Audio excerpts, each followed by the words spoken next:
Hola hermanos, necesito abrir mi corazón y contarles la historia de la apuesta más absurda y arrogante que hice en mi vida. Fue en octubre del 2005, en el Liceo León 13 de Milán, Italia, un lugar al que llegué sin querer y que terminó marcando mi destino. Yo, Mateo Fernández, un argentino de 14 años, ateo convencido y orgulloso de serlo, desafié a Carlo Acutis con una seguridad que hoy me da vergüenza recordar. Le dije que si en el plazo de un año lograba demostrarme que Dios existía, yo me convertiría sin discutir. Pero si no lo hacía, él tendría que admitir públicamente que todo lo que creía era un engaño. Carlo me observó con esa mirada tranquila, esos ojos color avellana que parecían ver más allá de uno, y soltó una sonrisa suave. No necesito un año, Mateo. Solo mantén los ojos abiertos. Dios será quien te lo muestre y cuando lo haga, no tendrás cómo negarlo. 6 meses más tarde, el 12 de octubre del 2006, Carlo moría por leucemia en el Hospital San Gerardo de Monza con apenas 15 años. Pero antes de partir, cumplió su palabra de la forma más inesperada y sobrenatural que pude imaginar. Yo, que había prometido no inclinarme jamás ante ningún Dios, terminé de rodillas en el suelo frío del hospital, llorando como nunca en mi vida, suplicando perdón entre sollozos que no podía controlar. Hoy, 18 años después, mientras el mundo lo honra como santo, siento la necesidad de compartir lo que viví, aquello que transformó por completo mi existencia. Mi nombre es Mateo Fernández, tengo 30 años, nací en Buenos Aires y hoy paso mi vida entre Milán y Argentina.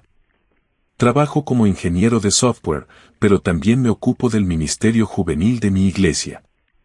Sí, yo, el ateo militante que se burlaba de los creyentes, ahora acompaño a jóvenes a encontrar un camino espiritual. Todo eso ocurrió por Carlo Acutis. Lo que estoy por narrar no aparece en libros oficiales, ni en documentales de Netflix, ni forma parte del proceso de beatificación del Vaticano. Son recuerdos íntimos que solo yo viví, conversaciones que solo nosotros dos tuvimos, experiencias que parecían diseñadas para quebrar mi soberbia intelectual. Si eres joven y dudas de la existencia de Dios, si te consideras ateo o agnóstico, si piensas que la fe es cosa de gente débil, este relato es para ti. Yo pensaba exactamente igual, repetía los mismos argumentos que tal vez tú usas ahora. Y fue Carlo quien me demostró, sin discursos largos, que estaba profundamente equivocado. Todo empezó en septiembre del 2005, cuando mi mundo dio un giro que nunca pedí. El verano porteño se iba apagando y mi familia se mudaba a Italia por el trabajo de mi padre. Roberto, mi papá, ingeniero automotriz, había recibido una oferta de Alfa Romeo que no podía dejar pasar. Mi madre, Gabriela, profesora de literatura, trataba de convencerme de que vivir en Europa sería una aventura emocionante. Tenía 14 años y estaba furioso con la vida. Dejaba atrás a mis amigos del Colegio Nacional Buenos Aires, los partidos de fútbol en la plaza, los asados con mis tíos, el dulce de leche y las calles de Belgrano. Italia me sonaba a país antiguo, aburrido, lleno de iglesias y repleto de turistas. Lo que no imaginaba era que esa ciudad que tanto iba a detestar y esa escuela católica que me parecía una tortura serían exactamente el escenario donde mi vida cambiaría para siempre. Llegamos a Milán cuando el verano empezaba a rendirse ante el otoño. El aire era más húmedo, más frío, casi como si respirara distinto. Vivíamos en Porta Romana, no muy lejos del centro. Desde mi ventana alcanzaba a ver el Duomo, esa catedral gótica enorme que todos admiraban. Mi mamá decía que era una obra impresionante. Yo solo veía un símbolo gigantesco de superstición medieval. Mi ateísmo no era casual. Había pasado meses leyendo a Dawkins, Hitchens, Sam Harris. Me creía intelectualmente superior a cualquiera que creyera en algo divino. Mis padres eran católicos por costumbre, de los que van a misa en bodas y funerales, pero yo había cruzado una línea mayor, rechazaba por completo cualquier idea de Dios. Cuando me contaron que me habían inscrito en el Liceo León 13, una institución jesuita, exploté. ¿Una escuela católica? ¿Están locos? Les grité con una rabia que ni yo entendía. Mi padre intentó tranquilizarme diciéndome que era una de las mejores escuelas de Italia, con una educación exigente y seria, y que nadie me obligaría a rezar. Pero yo ya estaba decidido a odiar todo lo que tuviera que ver con religión, sin saber que allí me esperaba el muchacho que iba a derrumbar mis certezas. Pero yo no quería escuchar nada. En mi cabeza solo había una sensación amarga, como si mis propios padres me hubieran dado la espalda. Así llegué al primer día de clases, un lunes frío de finales de septiembre. El sol entraba filtrado por las ventanas altísimas de aquel edificio antiguo, levantado desde 1900, y el aire estaba impregnado con el aroma de madera vieja mezclado con el olor a libros que habían pasado por demasiadas generaciones. A medida que caminaba por los pasillos, podía sentir cómo las miradas curiosas de los estudiantes italianos se clavaban en mí, el argentino recién llegado, con acento extraño y actitud de perro callejero a la defensiva. Me asignaron al tercer año, sección B. El aula tenía unos 20 pupitres de madera desgastada, cada uno con marcas de estudiantes anteriores, y un crucifijo colgado justo frente a nosotros que me irritó profundamente desde el primer segundo. Las ventanas daban a un patio donde destacaba una estatua de San Ignacio de Loyola, que me parecía un recordatorio constante de que estaba atrapado en una escuela religiosa que no había elegido. Mi tutor era el padre Giovanni Martinelli, un jesuita de unos 55 años, cabello gris y corto, lentes redondos que le daban aspecto de profesor clásico y una sotana negra impecable. Cuando llegó el turno de presentarnos, me levanté sin ganas y solté, sin un mínimo esfuerzo por sonar amable, que me llamaba Mateo Fernández, que venía de Buenos Aires, que estaba ahí porque no me habían dejado opción, que todavía no dominaba bien el italiano y que, para dejarlo claro desde el principio, era ateo y no pensaba participar en ninguna actividad religiosa. La atmósfera se volvió tensa, casi incómoda, hasta que una risa suave, contenida, rompió aquel silencio helado. Me giré molesto y fue entonces cuando vi por primera vez a Carlo Acutis. Estaba sentado cerca de la ventana, la luz entrando justo sobre su rostro, resaltando sus facciones serenas. Llevaba jeans oscuros, una sudadera gris de Nike y su cabello castaño un poco desordenado. Sonreía con una expresión cálida y sincera, sin una pizca de burla. Después del receso me quedé solo en el salón, absorto en un libro de Dawkins, intentando evadir todo a mi alrededor. De pronto escuché pasos acercándose y una voz me habló en español con un acento sorprendentemente argentino, casi perfecto. ¿Así que eres ateo y lees a Dawkins? Bastante curioso para alguien de tu edad. Y déjame adivinar, también te aventaste a Hitchens y a Sam Harris, ¿cierto? Al levantar la vista vi a Carlo, de pie junto a mi pupitre, con su laptop Apple bajo el brazo. ¿Cómo es que hablas español tan bien?, le pregunté desconfiado. Carlo se sentó sin pedir permiso, con esa seguridad tranquila que parecía natural en él. Me dijo que se llamaba Carlo Acutis, que le fascinaban los idiomas y que había aprendido español por internet y por amigos latinoamericanos en comunidades de programación. Me explicó que estaba trabajando en un sitio web sobre milagros eucarísticos, recopilando casos examinados científicamente donde las hostias consagradas mostraban transformaciones en tejido cardíaco humano real. Lo decía con una mezcla de fascinación científica y fe que me desconcertó. Lo miré incrédulo, aun cuando algo de curiosidad empezaba a asomarse en mí. «Eres uno de esos católicos fanáticos», le solté con ironía. Carlos solo amplió su sonrisa, como si mis palabras no le afectaran en absoluto. Me respondió que era católico, sí, pero que no creía que la palabra fanático lo describiera, que simplemente había encontrado algo auténtico que transformaba vidas. Y añadió que no tenía intención de convertirme ni de presionarme, que solo le parecía interesante que yo leyera a Dawkins porque él también había leído todos sus libros. Dijo que estaba familiarizado con todos esos argumentos ateos, que los había estudiado a fondo, pero que había vivido cosas que ninguna de esas explicaciones podía abarcar. Las semanas siguientes fueron un vaivén raro entre amistad y debates constantes. Carlo era mucho más brillante de lo que mi ego estaba dispuesto a admitir. Dominaba programación avanzada y diseñaba sitios web complejos cuando la mayoría apenas sabía enviar correos. Tenía un conocimiento enorme de filosofía, ciencia, teología e historia, y peor aún para mí, conocía cada argumento ateo que yo decía incluso antes de que lo expresara.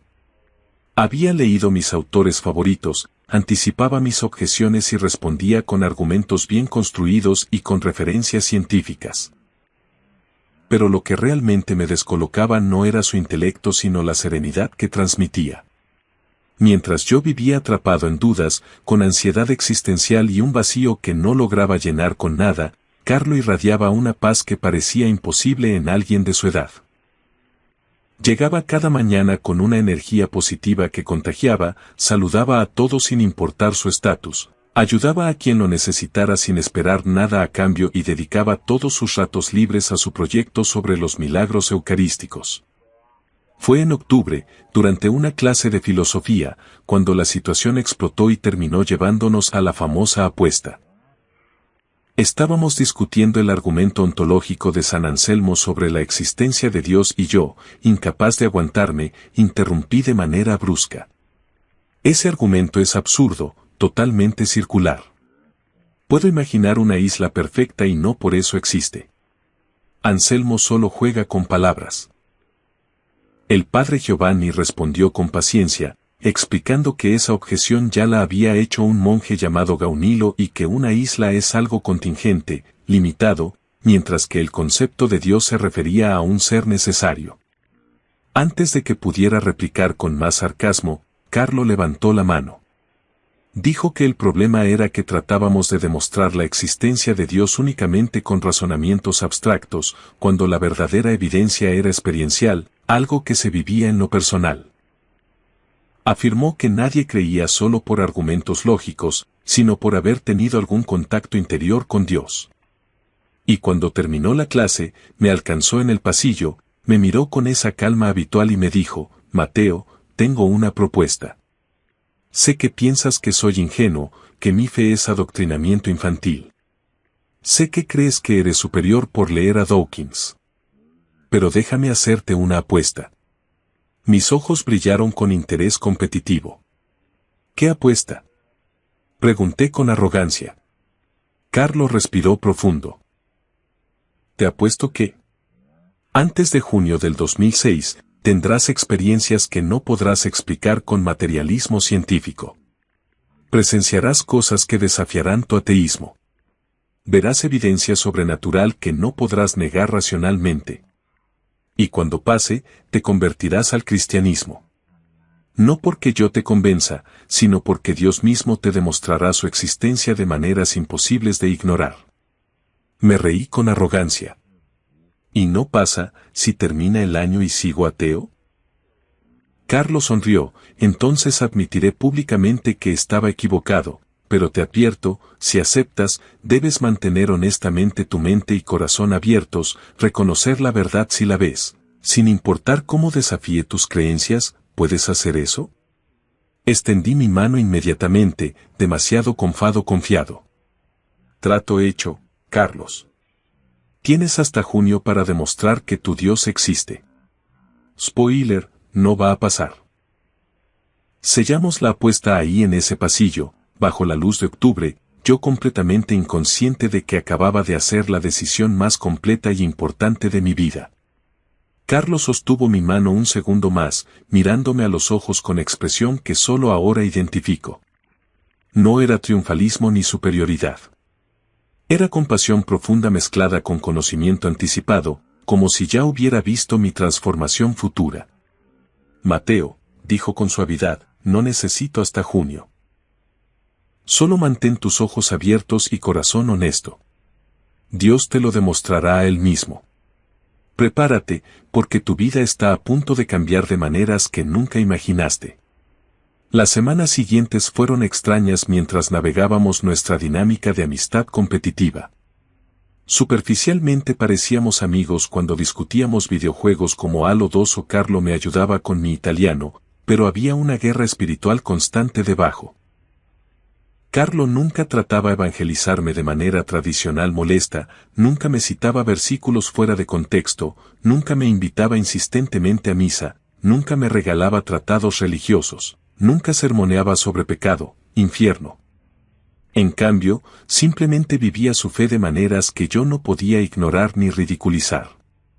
Cada mañana llegaba a 45 minutos antes de clases y caminaba a 3 cuadras a la iglesia San Fedele para misa diaria.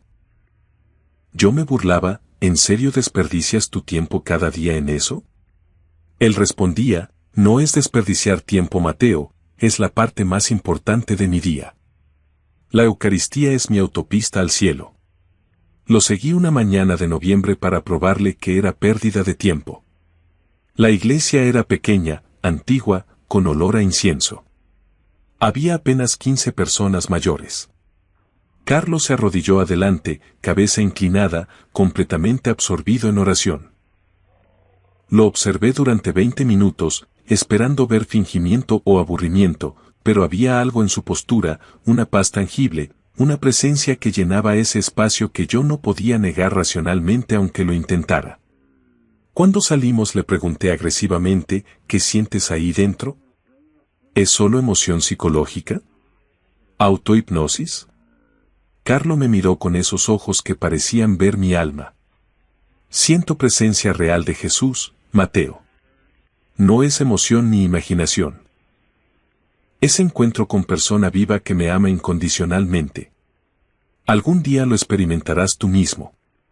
También noté que Carlo ayudaba secretamente a estudiantes pobres. Lo vi dar su almuerzo 3 veces esa semana a un chico que nunca traía comida. Cuando le pregunté, respondió, Jesús dijo: lo que haces al más pequeño, me lo haces a mí. No es caridad condescendiente, es reconocer a Cristo en cada persona. En noviembre, pasó algo que me perturbó profundamente.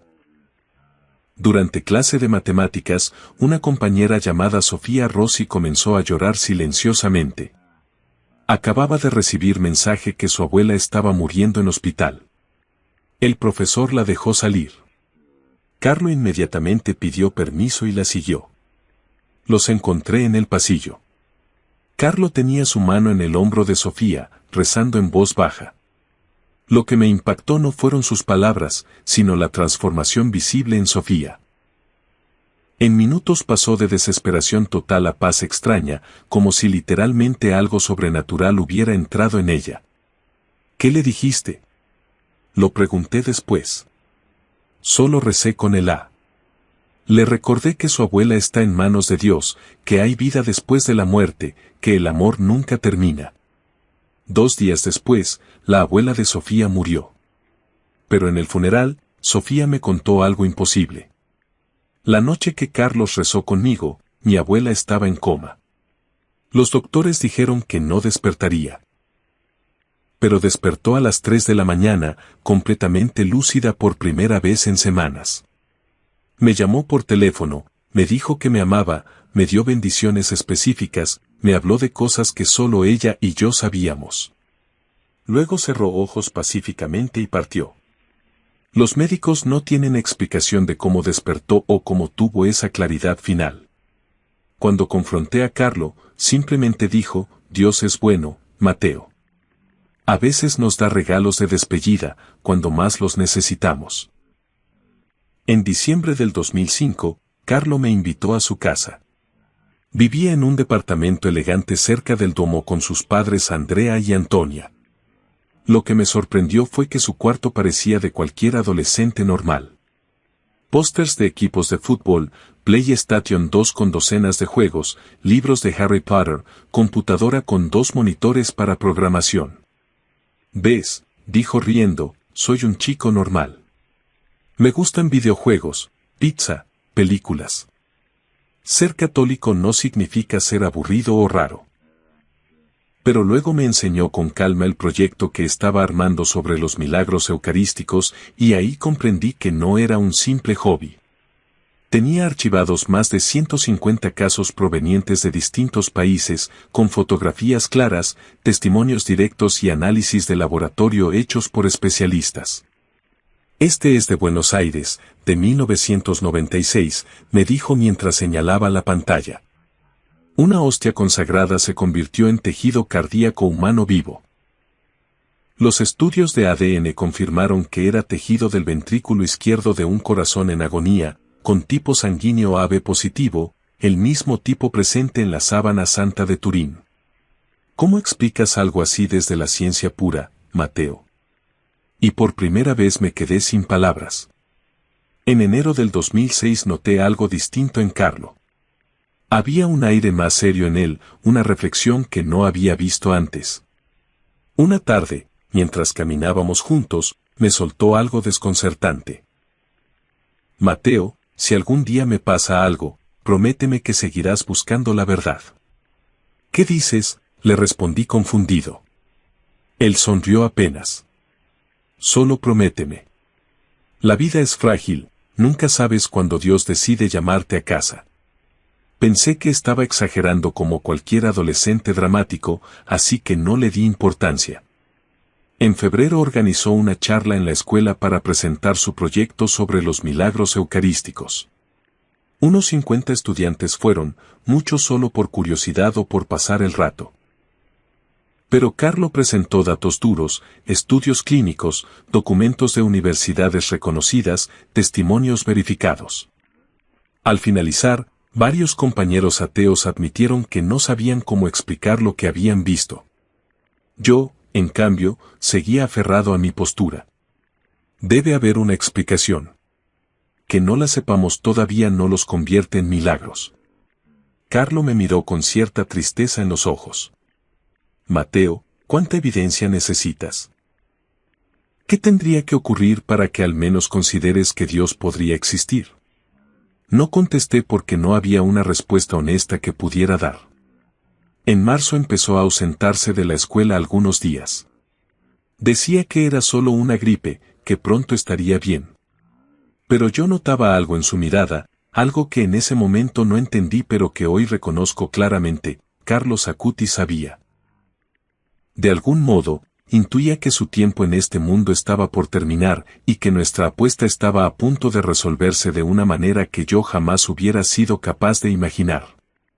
En abril del 2006 todo comenzó a venirse abajo. Carlo faltó una semana entera, y cuando regresó, el lunes siguiente, pude ver que había bajado de peso. Su rostro estaba más pálido, tenía ojeras profundas y esa energía luminosa que siempre cargaba parecía apagada, como si su cuerpo ya no pudiera sostenerla. ¿Estás bien?, le pregunté con una preocupación que me sorprendió sentir. Solo un poco cansado, dijo con una sonrisa débil que intentaba tranquilizarme sin lograrlo. En el recreo, mientras los demás jugaban fútbol, Carlo y yo nos sentamos en un banco bajo un árbol de magnolias que empezaba a llenarse de flores blancas. Mateo, ¿te acuerdas de nuestra apuesta?, preguntó sin apartar la vista de las ramas. Claro, todavía tengo 2 meses para demostrarte que no va a pasar nada sobrenatural, respondí con mi típica arrogancia, aunque incluso a mí me sonó vacía. Carlo volvió su mirada hacia mí, esos ojos color avellana que parecían ver partes de mí que yo trataba de esconder. Quiero que entiendas algo esencial. Esa apuesta nunca fue sobre ganar o perder. Fue para ayudarte a abrir los ojos a una realidad más grande que tu visión materialista. Dios te ama, Mateo, más de lo que puedes siquiera imaginar. Las semanas siguientes fueron inquietantes. Carlos seguía asistiendo a clases, pero era obvio que algo no andaba bien. Lo veía moverse con cuidado, como si cada paso le doliera, llevarse la mano al cuello con gesto de incomodidad, cerrar los ojos durante las clases por lapsos largos como si intentara reunir fuerzas. Pero lo más impresionante era que, conforme su cuerpo se debilitaba, su fe parecía hacerse más intensa. Una mañana lo escuché en la capilla de la escuela, orando en voz baja. Señor Jesús, ofrezco todos mis sufrimientos por el Papa y por la Iglesia. No quiero ir al purgatorio, quiero ir directo al cielo contigo. Sus palabras me estremecieron porque había una seguridad en su tono, una preparación interior que yo me negaba a aceptar. El último viernes de abril, Carlo me pidió que lo acompañara después de clases a su lugar preferido en Milán, la Basílica de San Ambrosio, una iglesia medieval del siglo IV. Caminamos por las calles empedradas del centro histórico en silencio. Carlo avanzaba más lento que de costumbre y se detenía a ratos para recuperar el aliento. Dentro de San Ambrosio, la luz de la tarde entraba inclinada por los ventanales altos, dibujando tonos dorados sobre el mármol antiguo del piso. Carlo se arrodilló frente al altar con una reverencia profunda, bajando la cabeza mientras comenzaba a rezar en silencio. Yo me senté en un banco atrás, observándolo, y por primera vez me sentí incómodo con mi propia incredulidad. Después de 20 minutos, Carlo se levantó con esfuerzo y vino a sentarse a mi lado. Mateo, necesito decirte algo, comenzó con una seriedad que me heló la sangre. He estado teniendo sueños estos últimos días, sueños donde me veo muriendo. Sé que suena a drama juvenil, a exageración típica de nuestra edad, pero estos sueños no son como los de siempre. Son tan intensos, tan nítidos, tan reales, que al despertar tengo la certeza absoluta de que no vienen de mi imaginación. Al escucharlo, mi corazón empezó a golpear con fuerza en el pecho. Carlo, estás enfermo, le dije casi en un susurro. Necesitas ir con un médico, no interpretar sueños como si fueran mensajes proféticos. Él respondió con esa serenidad desconcertante que siempre me desarmaba. Ya fui la semana pasada. Están haciendo estudios. Pero, sin importar qué encuentren, quiero que entiendas algo fundamental: si muero joven, no será una desgracia ni una derrota. Será mi entrada triunfal al cielo, mi encuentro cara a cara con Jesús. No digas eso, reaccioné con una emoción que ni sabía que era capaz de sentir. Tienes apenas 15 años, no vas a morir. Seguro es anemia, mononucleosis o alguna infección que tiene tratamiento. Carlo puso su mano en mi hombro con un cariño que se sentía casi fraternal. Mateo, en estos 7 meses que te conozco he rezado por ti todos los días. Le he pedido a Dios que te muestre su amor de formas que no puedas pasar por alto. Y siento en mi corazón que mis oraciones van a ser escuchadas, aunque tal vez no del modo en que yo esperaba. Puede que Dios necesite algo más fuerte, más profundo, algo que rompa esas murallas que levantaste alrededor de tu corazón. Y si eso implica mi sufrimiento o incluso mi muerte, estoy dispuesto a ofrecerlo por ti y por todos los jóvenes que batallan con la fe como tú. Sus palabras me dejaron paralizado. ¿Cómo podía un chico de mi misma edad hablar de entregar su vida por otros con esa calma? Salimos de San Ambrosio justo cuando el sol comenzaba a esconderse, pintando el cielo de Milán con tonos naranjas y rosados. Caminamos de regreso sin decir mucho, pero entre nosotros algo había cambiado. Era como si una conexión más profunda se hubiera formado, una unión que superaba cualquier diferencia intelectual o ideológica. El lunes 1 de mayo Carlo no apareció en la escuela. Tampoco el martes. Ni el miércoles. El jueves llegó un mensaje desde la oficina administrativa entregado por su madre, Antonia. Carlo había sido internado. Diagnóstico: leucemia mieloide aguda M3, la variante más agresiva de todas. Los médicos habían dicho que le quedaban semanas, quizá días. Sentí que todo mi mundo se rompía. Ese mismo día salí corriendo rumbo al Hospital San Gerardo de Monza, a unos 15 kilómetros de Milán. Tomé 2 camiones y luego el metro porque no conocía el camino y me urgía llegar. Encontré la sala en el 3er piso, área de oncología pediátrica.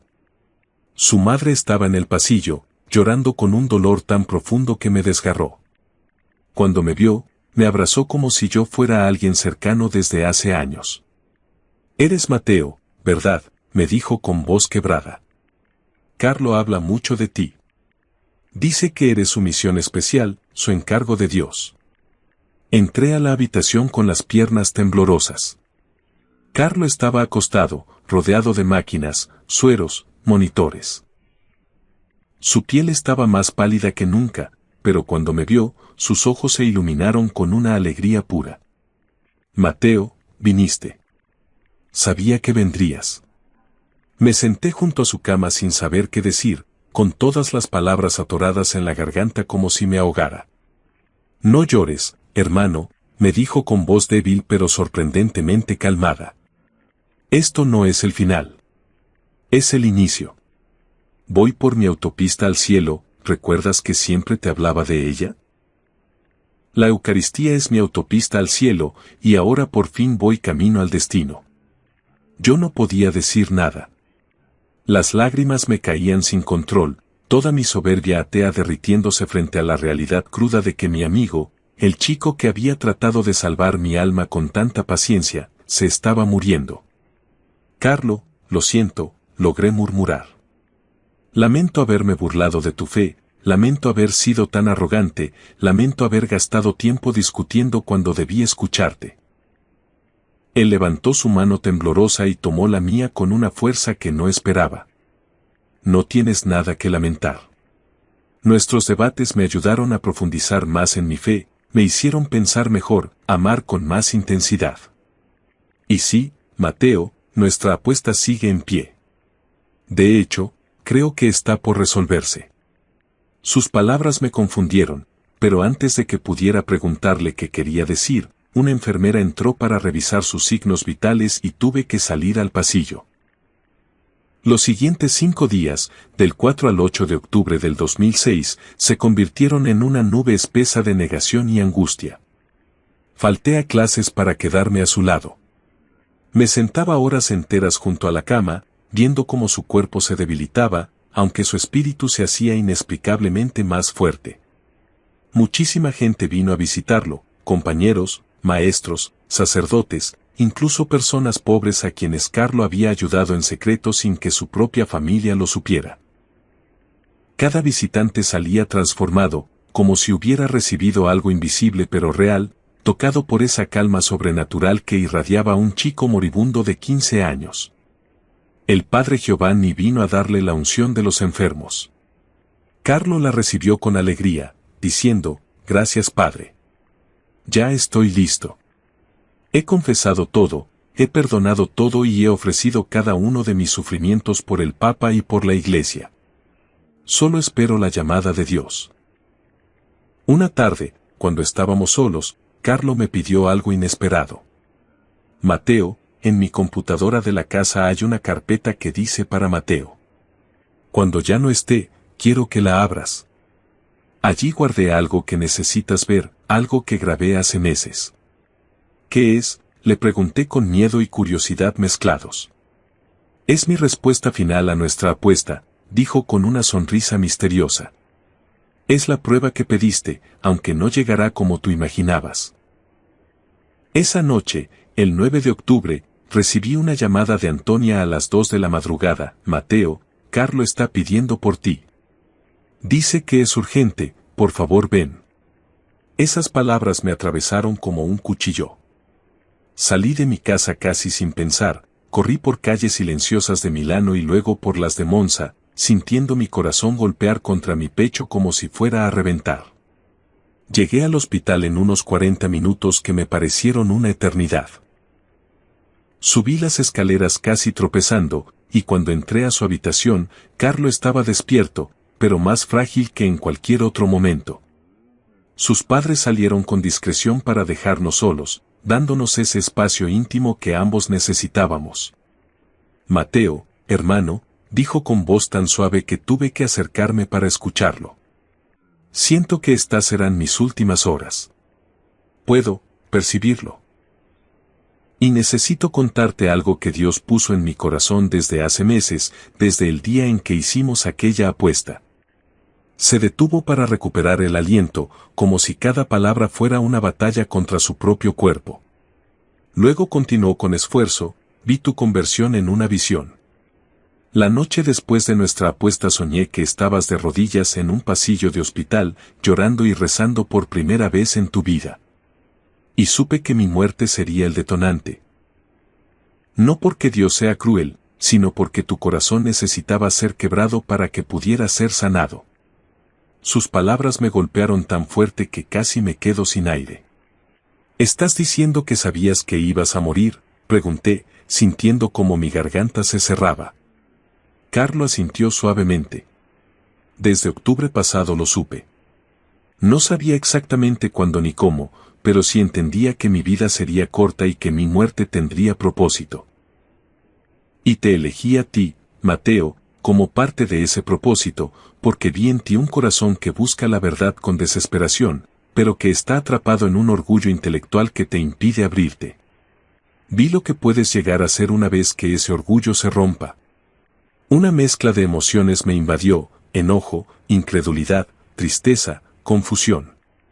Carlo, no puedo aceptar que Dios necesite tu muerte para que yo cambie. Eso sería monstruoso. Él sonrió con esa paz tan profunda y extraña que siempre lo caracterizaba. No lo necesita, lo permite. Hay una diferencia enorme. Mi muerte no es castigo, es regalo. Soy como ese grano de trigo que debe caer a tierra para dar fruto. Jesús lo dijo.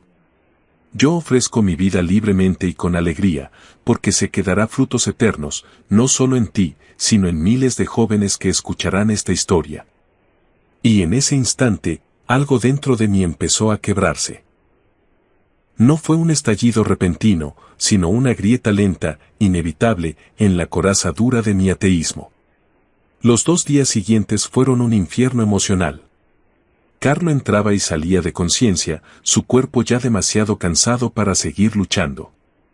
Sin embargo, cada vez que abría los ojos preguntaba por mí, ¿Mateo está aquí?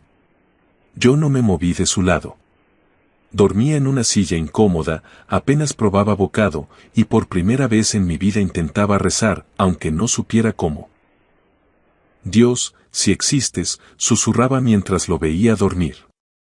Por favor, no te lo lleves. Es demasiado bueno. El mundo necesita a alguien como él. Yo lo necesito. Pero el silencio era mi única respuesta. El 11 de octubre, por la noche, ocurrió algo inesperado. Carlo despertó con una lucidez casi milagrosa. Sus ojos brillaban como si hubiera una luz dentro de ellos y su voz sonaba más firme que en días. Mamá, papá, Mateo, dijo con serenidad. Estoy feliz. Puedo ver cosas hermosas que no sé cómo poner en palabras. Hay ángeles en esta habitación. Veo a Jesús esperándome con los brazos abiertos. Y también veo el futuro. Luego me miró directamente, con una intensidad que me dejó inmóvil. Mateo, vas a ser pastor. Vas a guiar a miles de jóvenes hacia Dios. Tu testimonio sobre nuestra amistad llegará a corazones por todo el mundo. Carlo, yo no soy creyente, murmuré, pero hasta yo podía escuchar lo débil y vacío que sonaba. Todavía no, respondió él con una sonrisa que parecía saberlo todo. Pero lo serás. Mañana al mediodía va a ocurrir algo que no podrás negar. Y cuando pase, sabrás sin ninguna duda que Dios existe, que yo estoy con Él, y que todo lo que viviste conmigo tuvo propósito. Esa noche durmió tranquilo. Su respiración se hacía cada vez más suave, pero su rostro tenía una paz que jamás olvidaré. Yo me quedé despierto, viéndolo, grabando cada detalle en mi memoria. A las 6 de la mañana del 12 de octubre abrió los ojos una última vez y pidió un sacerdote. El padre Giovanni llegó y le dio la comunión. Carlo la recibió llorando de alegría, diciendo, ahora sí, mi autopista al cielo está completa. A las 9 de la mañana reunió a todos los presentes. Su voz era débil, pero su claridad era indiscutible. Los amo. Nos vemos en el cielo. No lloren por mí. Celebren. Me voy a casa. Cerró los ojos y cayó en un coma profundo. Las 3 horas siguientes fueron una tortura. Me quedé sentado a su lado, sosteniendo su mano cada vez más fría, observando los números descender en los monitores, escuchando cómo su respiración se hacía más espaciada. A las 11:45 tuve que salir al pasillo. No podía soportarlo. Necesitaba respirar. Necesitaba escapar por un instante de esa agonía. El pasillo estaba vacío, iluminado por luces fluorescentes que zumbaban con monotonía. Me apoyé contra la pared helada y mis piernas cedieron.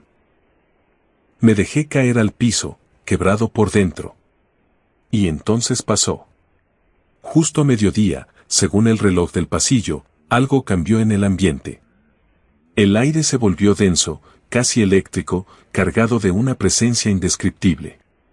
No era una sensación. Era una certeza. Yo no estaba solo. Había alguien conmigo, alguien cuya presencia me envolvía con un amor tan inmenso que mis lágrimas empezaron a brotar sin control. Y en mi mente, sin usar mis oídos, escuché una voz. Suave y poderosa al mismo tiempo, como si contuviera el peso del universo entero. Mateo, hijo mío, dijo aquella voz que reconocí de inmediato sin explicación alguna. Carlo cumplió su misión. Ahora tú debes cumplir la tuya. Él rezó por ti cada día, ofreció su propia vida por tu conversión y por la de tantos otros. Su cariño por ti no fue otra cosa que el reflejo de mi amor eterno. ¿Ahora lo ves? ¿Ahora lo comprendes? Y en ese instante, hermano, ahí mismo en ese pasillo helado del hospital, todas las murallas intelectuales que había construido durante años comenzaron a derrumbarse una por una.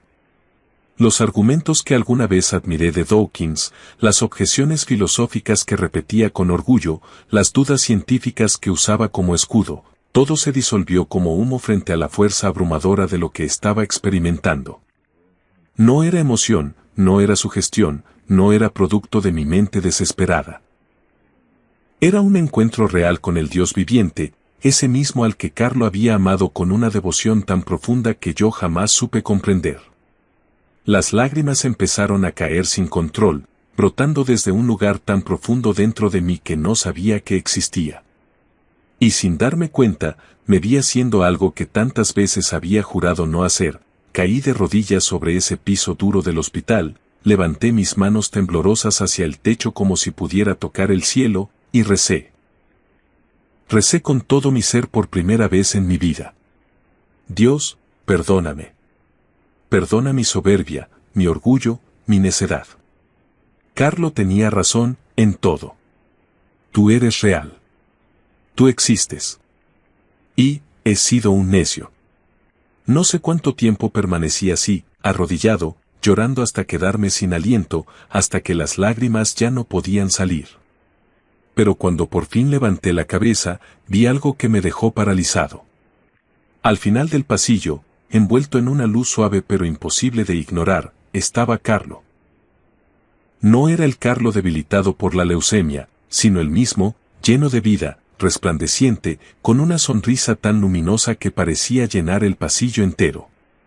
Nuestros ojos se encontraron, y en ese silencio reverente, levantó su mano para despedirse, con ese gesto tan suyo, ese pequeño movimiento que siempre hacía para hacer reír. Y entonces escuché su voz, aunque sus labios no se movían. Ganaste la apuesta, Mateo. O mejor dicho, los dos ganamos. Te veré pronto, pero no demasiado pronto. Tienes mucho que hacer antes. Y en cuanto terminó de decirlo, desapareció como si se hubiera desvanecido en el aire mismo. En ese momento, un sonido que jamás olvidaré atravesó el pasillo. Era el pitido continuo del monitor cardíaco indicando línea plana. El corazón de Carlo había dejado de latir. Corrí de vuelta a la habitación, con el alma en un puño. Sus padres lloraban abrazados, el padre Giovanni rezaba en latín y el cuerpo de Carlo yacía inmóvil sobre la cama. Pero yo sabía, con absoluta certeza, con una convicción tan profunda que ninguna duda podía tocar, que él ya no estaba allí. Carlo estaba más vivo que nunca, en un lugar glorioso del cual solo había podido darme una pequeña muestra. Los días que siguieron se volvieron una mezcla borrosa de lágrimas, silencios y despedidas. El funeral se celebró en la Basílica de Santa María Mayor en Asís, tal como él había pedido. Cientos de personas se presentaron, muchas más de las que imaginé. Había jóvenes, profesores, sacerdotes, pero también personas humildes que Carlo había ayudado sin que nadie supiera, ancianos, migrantes, familias en necesidad. Durante la homilía, el obispo habló de la santidad en la juventud, de cómo Dios toma vidas breves para lograr misiones inmensas. Yo estaba sentado ahí, en medio de la multitud, todavía tratando de comprender lo que había vivido en aquel pasillo, sintiendo en mis hombros el peso de mi nueva fe y al mismo tiempo una libertad que jamás había experimentado. Después del funeral recordé lo que Carlo me había pedido, abrir la carpeta en su computadora. Fui a su casa, donde sus padres, que ya estaban al tanto, me permitieron entrar a su habitación. Encendí la computadora, fui directo al escritorio y encontré la carpeta para Mateo. Dentro había un solo archivo. Un video fechado el 15 de octubre del 2005, justo un día después de que hiciéramos la apuesta. Mis manos temblaban mientras lo abría. Carlo apareció en la pantalla, tan vivo, tan joven, tan lleno de esa luz que siempre lo acompañaba. «Hola, Mateo», dijo con entusiasmo tranquilo. «Si estás viendo esto, significa que ya me fui de este mundo. Significa que Dios me llamó a casa antes de lo que cualquiera hubiera pensado, pero justo en el momento perfecto para su plan».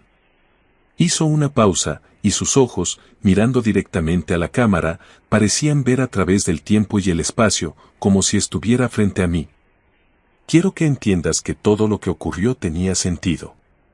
Nuestra apuesta no fue coincidencia.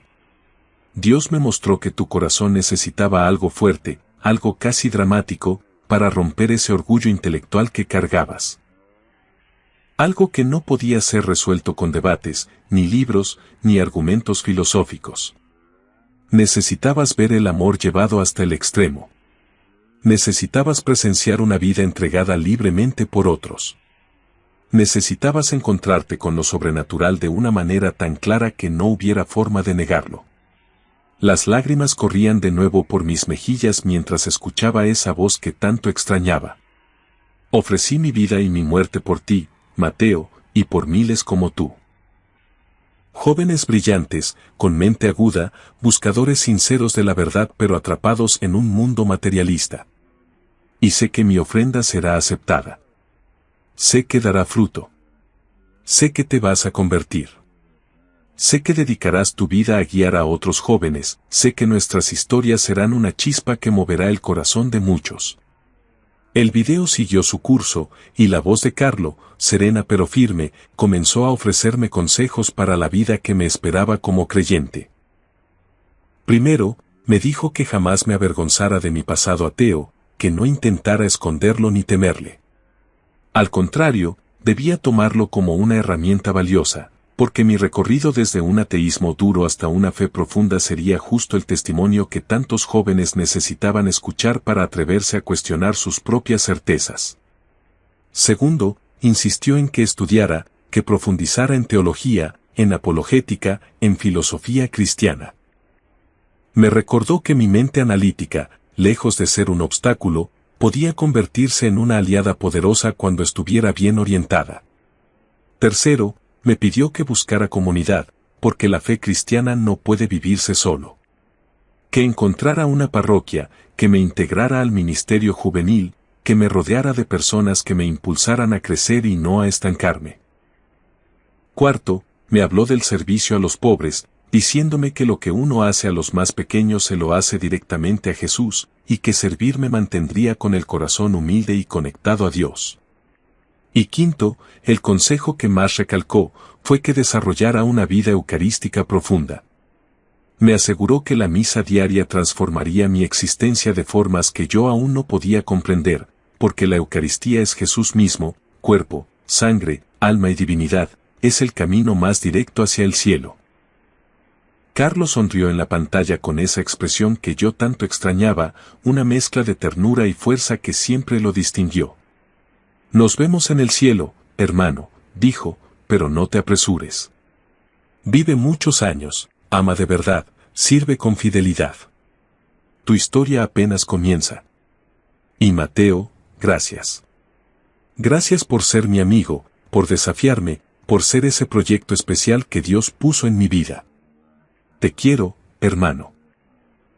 El video terminó, y yo me quedé inmóvil, mirando la pantalla en negro, como si el silencio que dejó fuera demasiado grande para procesarlo. Supe después que Carlo había grabado ese mensaje un día después de nuestra apuesta, todavía lleno de vida, meses antes de que apareciera cualquier síntoma. Me pregunté cómo pudo hablar con tanta claridad sobre lo que vendría, con una precisión que rozaba lo imposible.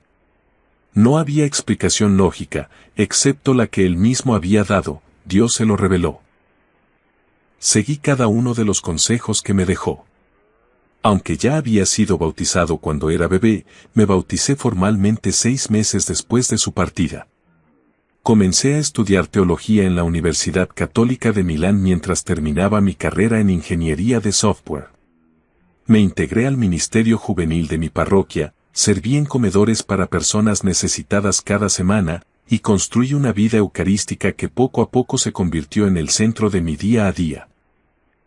Hoy, 18 años más tarde, vivo entre Milán y Buenos Aires, acompañando a jóvenes que batallan con su fe de la misma manera en que yo la batallé.